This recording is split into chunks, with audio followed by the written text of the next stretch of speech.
दोस्तों नमस्कार। Study portal के चैप्टर नंबर 2 में आज आपका स्वागत है। ईवीएस का चैप्टर हम कर रहे हैं, पर्यावरण अध्ययन हम डिस्कस कर रहे हैं और जितने भी पीआरटी के एग्ज़ाम्स होते हैं, चाहे वो सीटेट है, डीएसएसबी है, केवीएस है, यूपी टेट है, उत्तराखंड टेट है, सुपर टेट है, जितने भी पीआरटी के एग्ज़ाम्स होते हैं, सब जगह आप लोगों के लिए ईवीएस के सेक्शन से क्वेश्चन पूछे जाते हैं। इसके अलावा जितने भी आपके एलिमेंट्री एग्ज़ाम होते हैं, टीचिंग एग्ज़ाम्स होते हैं, वहाँ भी आप लोगों के लिए कोर्स वगैरह में जैसे आप जेबीटी करते हैं, ईटीटी करते हैं, एनडीटी करते हैं, डीएलएड करते हैं, वहाँ भी आपके क्वेश्चन आते हैं। तो आइए शुरू करते हैं। शुरू करने से पहले बता दूं कि हम ऑल ओवर इंडिया के अंदर स्टडी मटेरियल भेजते हैं 8447410108। इस नंबर पर कॉल या व्हाट्सएप पर बात करके आप पूरे भारत में अपने नोट्स कोरियर से मंगवा सकते हैं। हमारी सर्विसेज ऑल ओवर इंडिया है। जहां भी आपको चाहिए कोरियर से मिल जाएगा और घर बैठकर आप तैयारी आप कर सकते हैं। अगर आपको पीडीएफ चाहिए तो वीडियो के डिस्क्रिप्शन में पीडीएफ है। इस पूरी बुकलेट की भी और बाकी सब की भी वो डाउनलोड कर लीजिए। शुरू करते हैं। चैप्टर नंबर 2, सजीव। 2 प्रकार की चीज़ें में आपको बार-बार सुनने को मिलती हैं, एक सजीव और एक निर्जीव। सजीव को इंग्लिश में बोलते हैं लिविंग थिंग्स और निर्जीव को बोला जाता है नॉन लिविंग थिंग्स। आज हम लिविंग थिंग्स के बारे में बात करेंगे, आज हम सजीव चीज़ों के बारे में बात करेंगे। सभी सजीव वस्तुओं को भोजन की आवश्यकता होती है। सभी सजीव भोजन से ऊर्जा प्राप्त करते हैं, जो उनकी वृद्धि और शरीर के अंदर होने वाले जैव प्रक्रियाओं के लिए आवश्यक होता है।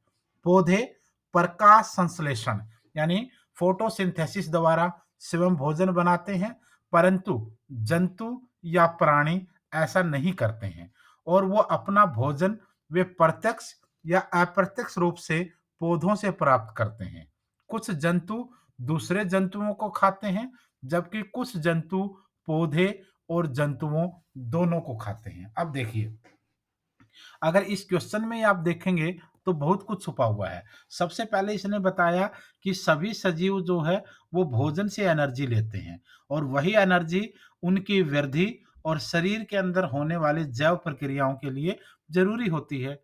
पौधे जो है वो प्रकाश संश्लेषण यानी फोटोसिंथेसिस द्वारा भोजन लेते हैं, लेकिन जंतु या प्राणी ऐसा नहीं कर पाते हैं। वे लोग भोजन के लिए प्रत्यक्ष या अप्रत्यक्ष रूप से पौधों पर निर्भर होते हैं, लेकिन वहीं कुछ जंतु दूसरे जंतुओं को खाते हैं, लेकिन कुछ जंतु पौधों और जंतुओं दोनों को खाते हैं।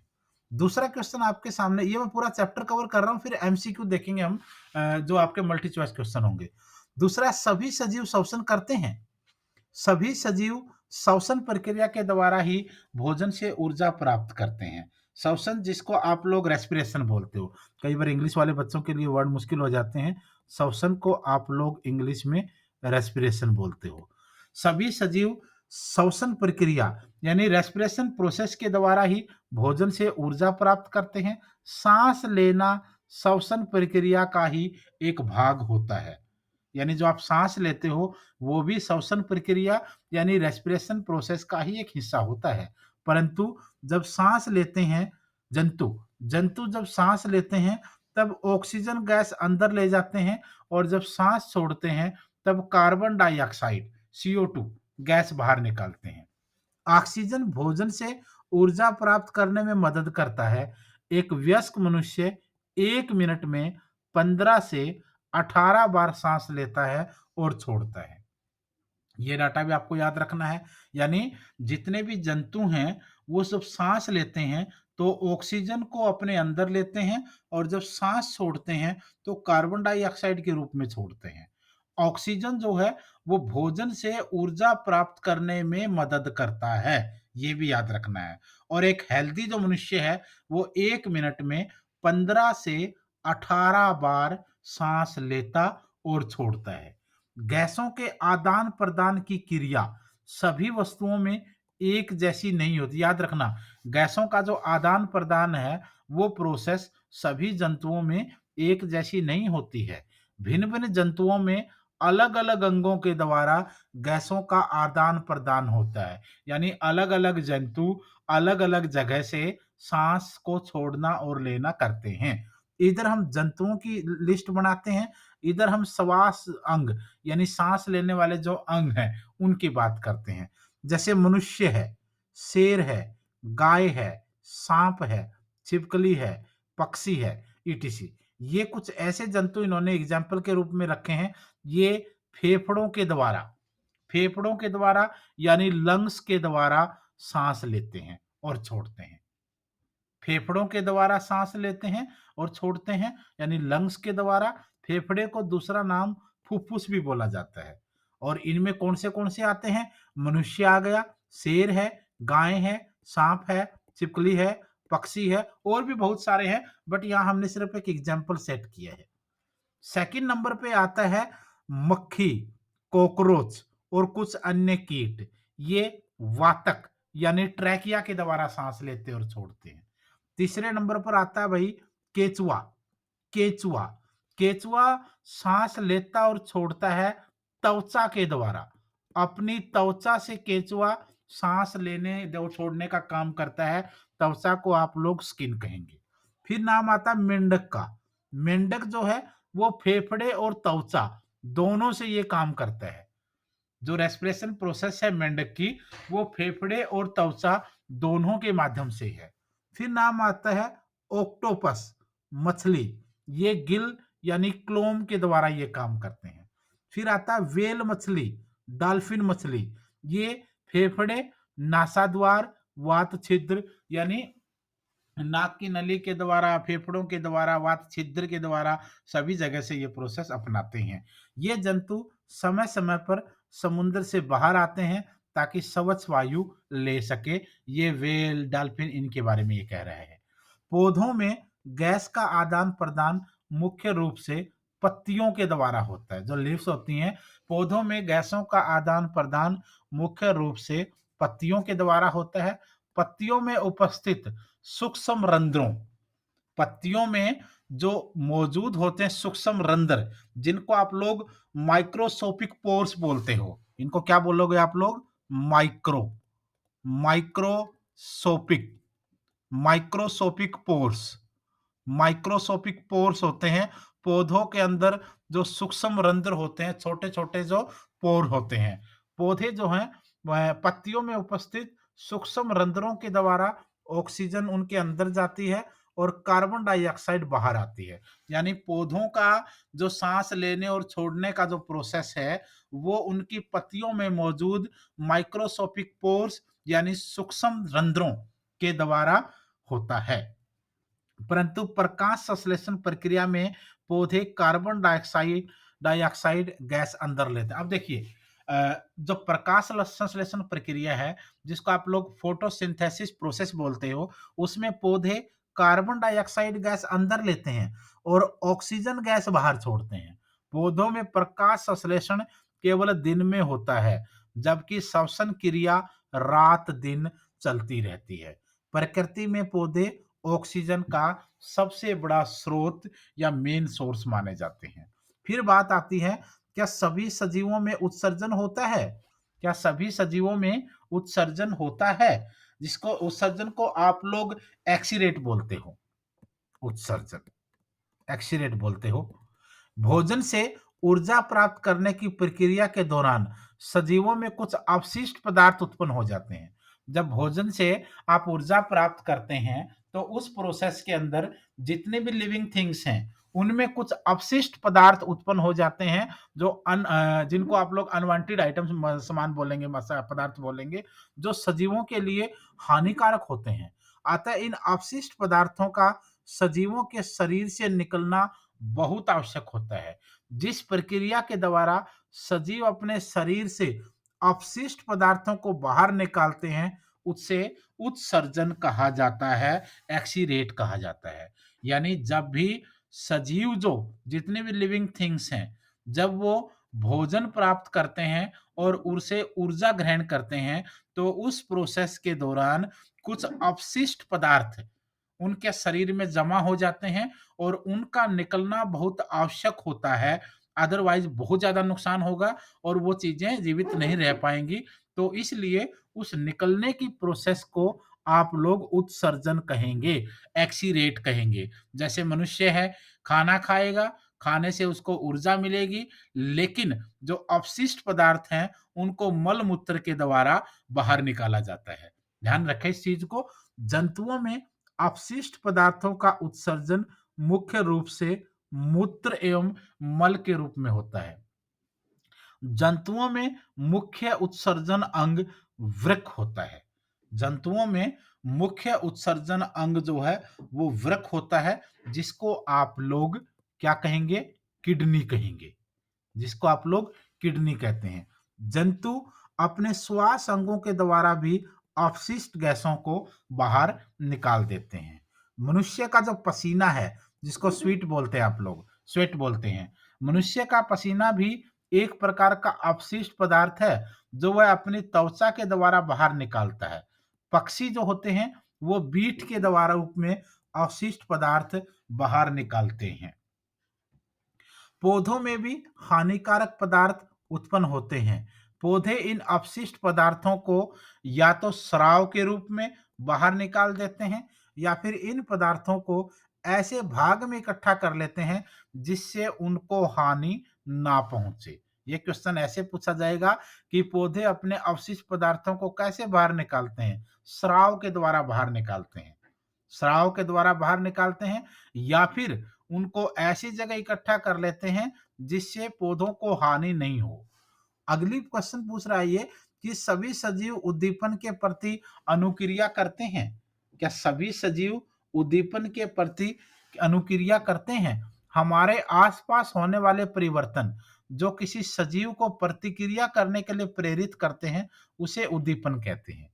यानी हमारे आसपास होने वाले ऐसे परिवर्तन जो किसी भी सजीव को प्रतिक्रिया करने के लिए प्रेरित करते हैं, उन्हें उद्दीपन कहा जाता है। जो प्रतिक्रिया सजीव परिवर्तन के लिए प्रति करते हैं, उसे अनुक्रिया कहते हैं। जैसे उदाहरण देखिए, जब हम गर्म वस्तु को छूते हैं, तब हम एकदम अपना हाथ पीछे खींच लेते हैं। जब हम गर्म वस्तु को छूते हैं, तो हम अपना हाथ एकदम से पीछे खींच लेते हैं। दूसरा, कॉकरोच रोशनी देखकर छिप जाते हैं। तीसरा, अपने मनपसंद व्यंजन को देखकर हमारे मुंह में पानी आ जाता है। चौथा, सूरज के छिपने के पश्चात कुछ फूल बंद हो जाते हैं। और पांचवा है छुई मुई, यानी जो गुल मेहंदी के पौधे की पत्तियां छूने के बाद सिकुड़ जाती हैं। अब उदाहरण देखिए, उपरोक्त उदाहरणों में जो उद्दीपन है, उद्दीपन क्या है? गर्म वस्तु, रोशनी, मनपसंद व्यंजन, सूरज का चित्र और पत्तियां छूना। ये क्या होती हैं? ये उद्दीपन है। लेकिन इन उद्दीपन से जो हम अनुक्रियाएं करते हैं, वो क्या होती है? जैसे गर्म वस्तु उद्दीपन है, उससे हम अनुक्रिया क्या करते हैं? अपना हाथ पीछे खींचते हैं। जैसे रोशनी है, रोशनी एक उद्दीपन है, लेकिन अनुक्रिया क्या होती है कि रोशनी से कॉकरोच छुप जाता है। जैसे मनपसंद व्यंजन एक उद्दीपन है, लेकिन अनुक्रिया क्या है? मनपसंद व्यंजन देखते ही हमारे मुंह में पानी आ जाता है, लार टपकने लगती है। जैसे सूरज का चित्र है, ये एक उद्दीपन है, लेकिन अनुक्रिया इससे क्या होती है? सूरज से फूल का बंद होना। जैसे कुछ फूल क्या होते हैं, सूर्य जब उदय होता है तो वो खिलते हैं, और जैसे सूर्य अस्त होता है वो मुरझा जाते हैं, वो बंद हो जाते हैं। फिर पत्तियां छूना एक उद्दीपन है, लेकिन छूते ही उन पत्तियों का सिकुड़ जाना उस उद्दीपन से पैदा हुई अनुक्रिया है। सजीवों में इंद्रियां होती हैं क्या? सजीवों में क्या इंद्रियां होती हैं? देखिए, सेंसेस, ये कहते हैं कि जो लिविंग थिंग्स हैं, क्या उनमें सेंसेस होती हैं? मुख्य रूप से जंतुओं में निम्नलिखित 5 इंद्रियां होती हैं। कितनी इंद्रियां होती हैं? 5 इंद्रियां होती हैं। मुख्य रूप से जंतुओं में 5 इंद्रियां होती हैं। जैसे आंख व नेत्र देखने के लिए होते हैं, कान सुनने के लिए होते हैं, नाक सूंघने के लिए होता है, जीवा स्वाद के लिए होती है, त्वचा महसूस करने के लिए होती है। कितने? मुख्य रूप से जंतुओं में कितनी इंद्रियां होती हैं? 5।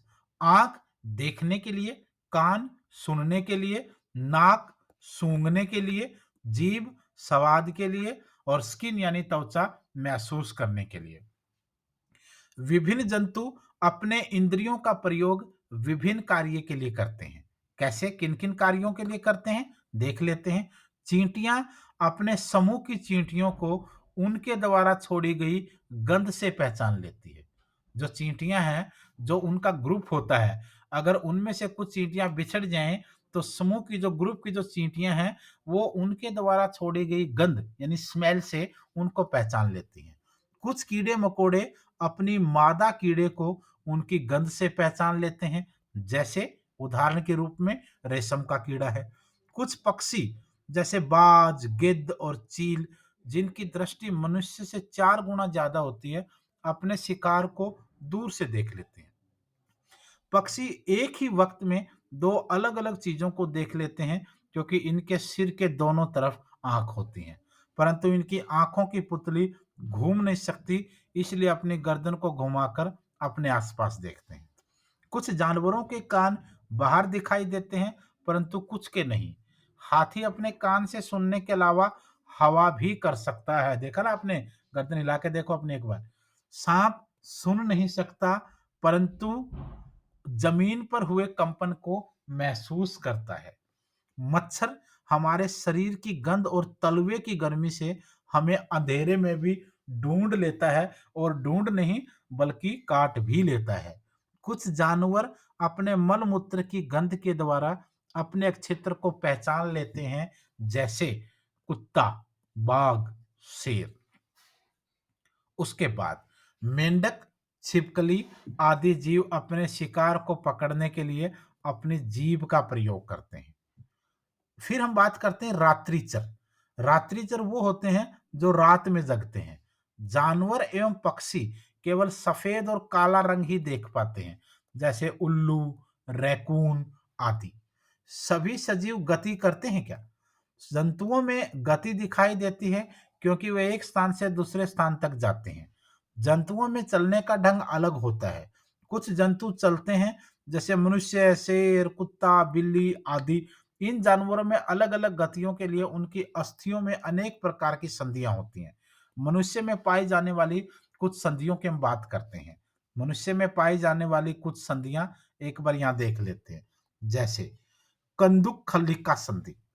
कंदुक खल्लिका संधि इस प्रकार की संधि में सभी दिशाओं में गति होती है।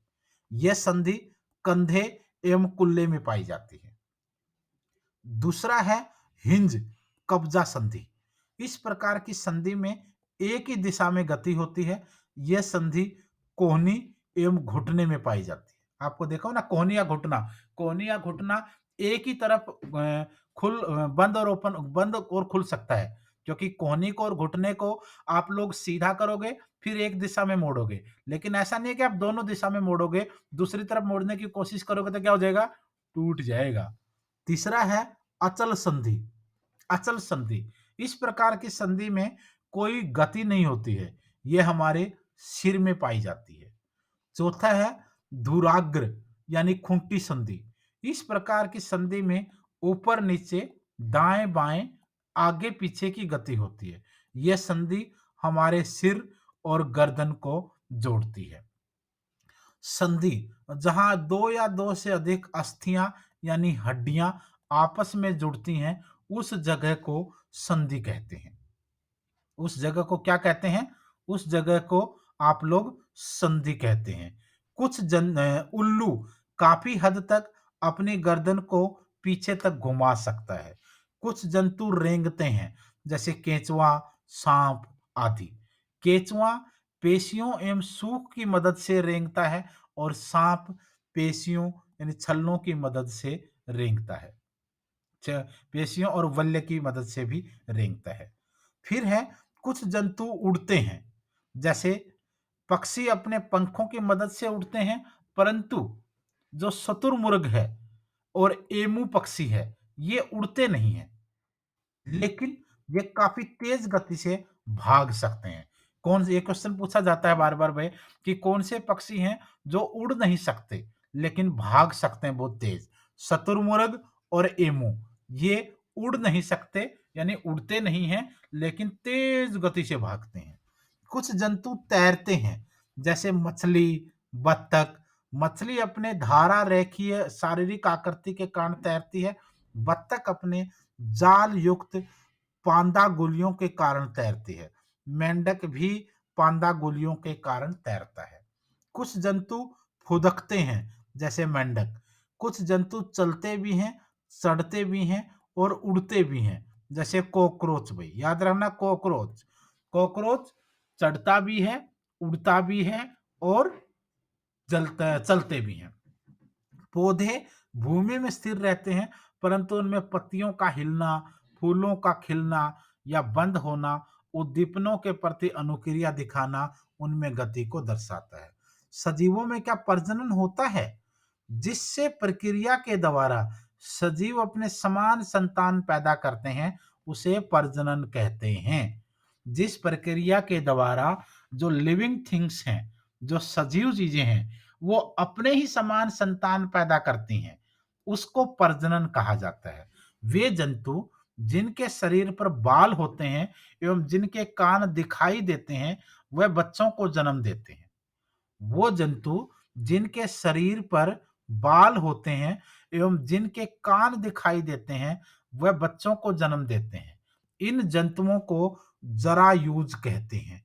इनको क्या कहते हैं? जरायूज कहते हैं। जैसे मनुष्य, कुत्ता, गाय, शेर, हाथी, ये जरायूज होते हैं। वे जंतु जिनके कान दिखाई देते हैं एवं जिनके शरीर पर बाल नहीं होते हैं, वो अंडे देते हैं।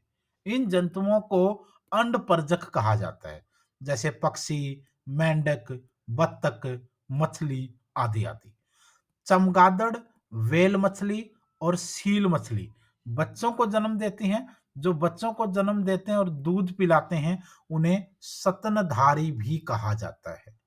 पौधों में प्रजनन मुख्य रूप से बीजों के द्वारा होता है, परंतु उनमें निम्न तरीके से भी प्रजनन होता है।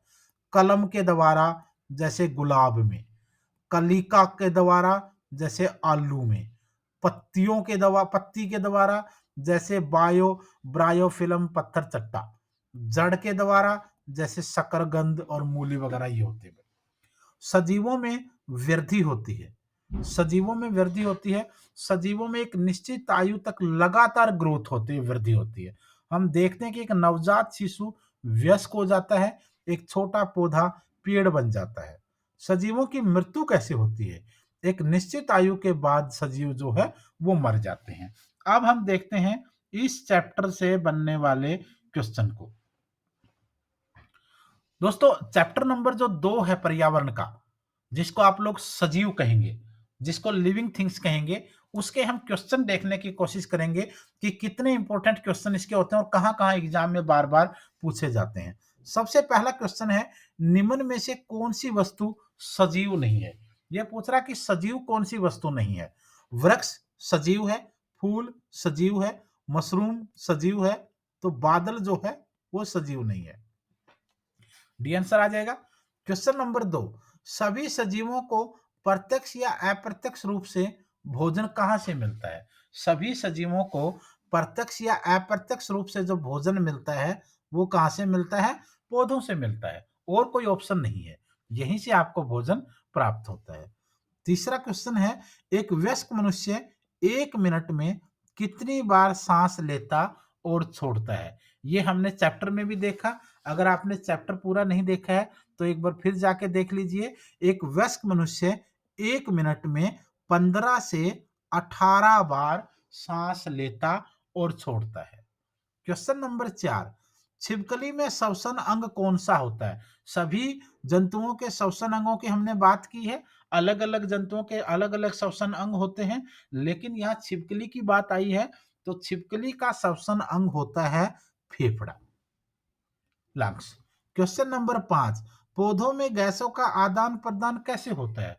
पौधों में गैसों का आदान प्रदान कैसे होता है? पौधों में गैसों का आदान प्रदान होता है पत्तियों के द्वारा। पत्तियों के द्वारा होता है। पत्तियों के अंदर जो सूक्ष्म रंध्र होते हैं, जिनको आप लोग, पत्तियों के अंदर सूक्ष्म रंध्र होते हैं। क्या होते हैं? सूक्ष्म रंध्रों के द्वारा, जिनको आप लोग क्या बोलेंगे? माइक्रोस्कोपिक पोर्स, माइक्रोस्कोपिक पोर्स, इनके द्वारा पौधों में गैसों का आदान प्रदान होता है। क्वेश्चन नंबर 6, जंतुओं का मुख्य उत्सर्जन अंग बताओ। जंतुओं का मुख्य उत्सर्जन अंग होता है वृक्क। क्या होता है? वृक्क होता है, जिसको आप लोग किडनी कहते हैं। ये देख ली भाई, हम स्टडी पोर्टल पे आप लोगों को सभी ऑनलाइन क्लास भी मिलती हैं और ऑल ओवर इंडिया में हम स्टडी मटेरियल भेजते हैं सभी टीचिंग एग्जाम्स को लेकर के, जो आप इस नंबर पर कॉल या व्हाट्सएप पर बात करके मंगवा सकते हैं। अगला क्वेश्चन है, निम्न में से कौन सा उदाहरण उद्दीपन अनुक्रिया प्रक्रिया को दर्शाता है? कॉकरोच का रोशनी देखकर छुप जाना, सूरज छिपने के पश्चात फूलों का बंद होना, मनपसंद व्यंजन देखकर मुंह में लार आ जाना। ये सारे के सारे क्या हैं? सारे के सारे ही तो उद्दीपन अनुक्रिया हैं। सारे के सारे ही तो उद्दीपन अनुक्रिया हमने चैप्टर में भी पढ़ा है। क्यों? क्योंकि कॉकरोच जब रोशनी रोशनी क्या है? रोशनी उद्दीपन है और छिप जाना अनुक्रिया है। अंडरस्टैंड ना? सूरज जो है वो उद्दीपन है, फूलों का बंद होना अनुक्रिया है, मनपसंद जो व्यंजन है वो क्या है? उद्दीपन है, लेकिन मुंह में पानी आना, लार टपक जाना, ये अनुक्रिया है। तो ये सारे के सारे क्या है? सही है। क्वेश्चन नंबर 8, निम्न में से कौन अपने शिकार को पकड़ने के लिए अपने जीभ का प्रयोग करता है? जीभ आएगा ये अपने निम्न में से कौन अपने शिकार को पकड़ने के लिए जीभ का प्रयोग करता है, टंग का प्रयोग करता है? कौन? छिपकली, मेंढक, दोनों या फिर कोई भी नहीं? आंसर आएगा दोनों। छिपकली और मेंढक अपने शिकार को पकड़ने के लिए अपनी टंग यानी जीभ का प्रयोग करते हैं। क्वेश्चन नंबर 9, निम्न में से कौन सा कथन सत्य है? सत्य कथन बताना है आपको भाई। सत्य कथन आपको बताना है। नंबर 1, केंचुआ पेशियों एवं सूख की मदद से रेंगता है। बिल्कुल सत्य, 100% सत्य, परम सत्य। सेकंड, मनुष्य के सिर में अचल संधि पाई जाती है। बिल्कुल सत्य भाई। मेंढक तैरता भी है और फुदकता भी है। ये तो और भी सत्य हो गया। ठीक है। पौधों में प्रकाश संश्लेषण 24 घंटे होता ना भाई, गलत हो जाएगा। दिन में होता है प्रकाश संश्लेषण, श्वसन प्रक्रिया पूरा टाइम चलती है लेकिन प्रकाश संश्लेषण नहीं चलता। तो 1, 2, 3 ये तीनों ठीक हैं, तो आपका आंसर आ जाएगा बी। क्वेश्चन नंबर 10, निम्नलिखित में से किस पौधे में पत्तियों के द्वारा प्रजनन होता है? कौन से पौधे हैं भाई जिसमें पत्तियों के द्वारा प्रजनन होता है? ये हमने अभी डिस्कस किया था। कहां कहां पर होता है आपको बताना है। पत्थर चट्टा, देखो किसी पौधे में जड़ से होता है, किसी में आंख से होता है, किसी में आपका पत्तियों से होगा, अलग अलग होंगे ना। तो यहाँ पर पत्थर चट्टा जो है वो इसमें पत्तियों के द्वारा प्रजनन होता है। क्वेश्चन नंबर 11, सुमेलित कौन नहीं है? बताइए आपको कौन सा जो है वो सुमेलित नहीं है? सुमेलित कौन सा नहीं है? केंचुआ, त्वचा, ठीक है। पसीना, त्वचा, ठीक है। सांप, कंपन, ठीक है। तो क्या नहीं है? मच्छर, कान, ये सम्मिलित नहीं है। क्वेश्चन नंबर 12, पक्षी एक ही वक्त में दो अलग अलग चीजों को देख लेते हैं। पक्षी जो है वो एक ही वक्त में दो अलग अलग चीजों को कैसे देख लेते हैं? क्योंकि इनके सिर के दोनों तरफ आंखें होती हैं। इनके सिर के दोनों तरफ आंखें होती हैं। क्वेश्चन नंबर 13, मनुष्य की कोहनी और घुटने में कौन सी संधि पाई जाती है? मनुष्य की कोहनी और घुटने में हिंज संधि पाई जाती है। हिंज संधि, हिंज, कब? क्यों हिंज संधि क्यों पाई जाती है? क्योंकि कोहनी हो या घुटना हो वो एक ही तरफ मुड़ेगा। जैसे कोहनी आपकी है, कोहनी आपकी आगे की तरफ मुड़ेगी, पीछे की तरफ नहीं मुड़ेगी। घुटना आपका पीछे की तरफ मुड़ेगा, आपकी बैक साइड की तरफ, आगे की तरफ नहीं मुड़ेगा। क्यों? क्योंकि उनमें हिंज संधि होती है। इनमें वो हड्डियों का जोड़, दो हड्डियों का ऐसा जोड़ होता है जिसमें वो एक ही डायरेक्शन में मूवमेंट करती हैं। दूसरी में मूवमेंट कराओगे तो हड्डियां टूट जाएंगी। क्वेश्चन नंबर 14, निम्न में से कौन सा कथन असत्य है? असत्य कथन बताना आपको, गलत। सभी जीव जंतु अपने भोजन का निर्माण स्वयं करते हैं, ये गड़बड़ होगी भाई। स्वयं नहीं करते निर्माण, वो पौधों पर डायरेक्ट और इनडायरेक्ट रूप से निर्भर होते हैं। क्वेश्चन नंबर 15, निम्न में से कौन सा कथन सत्य है? सत्य कथन बताना आपको, देखते हैं कितनी सच्चाई आप बता पाते हैं। पौधे अपने अवशिष्ट पदार्थों को उत्सर्जन के रूप में बाहर निकालते हैं। पौधे अपने अवशिष्ट पदार्थों को ऐसे बाग में इकट्ठा कर लेते हैं, बाग नहीं भाग है भाई, इकट्ठा कर लेते हैं जिससे उनको हानि ना पहुँचे। दोनों ही ठीक बोल रहा है ये।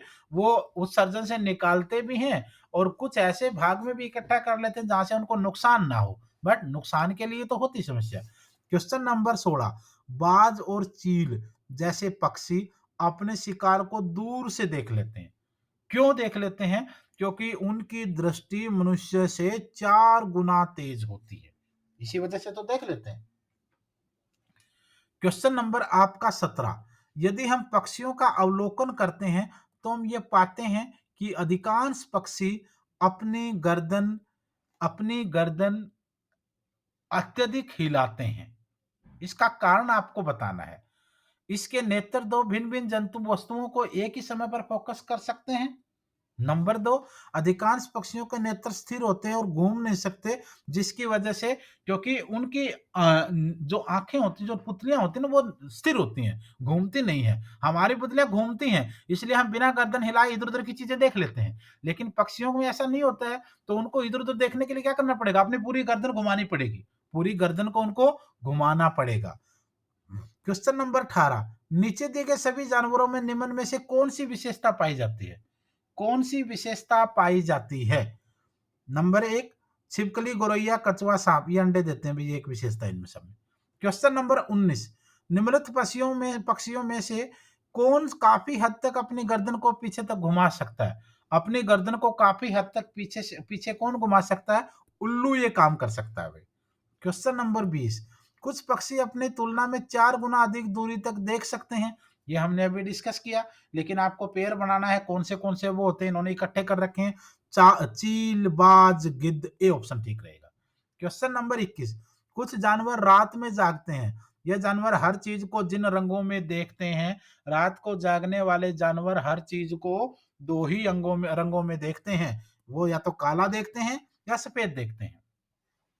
क्वेश्चन नंबर 22, निम्नलिखित में से सही कथन आपको चुनना है भाई। सही कथन चुनिए। जिन जानवरों के बाहरी कान व शरीर पर बाल होते हैं वे बच्चे देते हैं। जिन जानवरों के बाहरी कान व शरीर पर बाल नहीं होते वो अंडे देते हैं। जिन जानवरों के बाहरी कान व शरीर पर बाल नहीं होते वो बच्चे देते हैं। इसका मतलब जिन जानवरों के बाहरी कान व शरीर पर बाल होते हैं वो अंडे देते हैं। ए और बी ठीक था, बाकी सब बकवास है। क्वेश्चन नंबर 23, रात में जागने वाला जानवर हर चीज को रात में जागने वाला जानवर हर चीज को काला और सफेद देखेगा। ये तो हम ब्लैक एंड व्हाइट ही देखेगा ना, ये तो हम डिस्कस कर चुके हैं। क्वेश्चन नंबर 24, पक्षी अपने गर्दन बहुत अधिक हिलाते हैं, इसका कारण क्या होता है? इसका कारण ये होता है कि पक्षियों की आंखों की पुतलियां घूम नहीं सकती। क्वेश्चन नंबर 25, निम्न में से जीवन प्रक्रियाओं का कौन सा युग्म पेड़ पौधों और जीव जंतुओं दोनों में मिलता है? कौन सा? वृद्धि और प्रजनन। ग्रोथ भी होती है और प्रजनन भी होता है। ये दोनों में मिलता है, पेड़ पौधों में भी और जीव जंतुओं में भी। तो ये अगर आपको पर्यावरण अध्ययन की पूरी पीडीएफ चाहिए तो वीडियो के डिस्क्रिप्शन से डाउनलोड कर लीजिए, जिसमें सभी चैप्टर भी हैं और सबके एमसीक्यू भी है, मल्टी चॉइस क्वेश्चन भी आपने देखा इस तरीके के हैं, सबके आंसर भी है बाद में।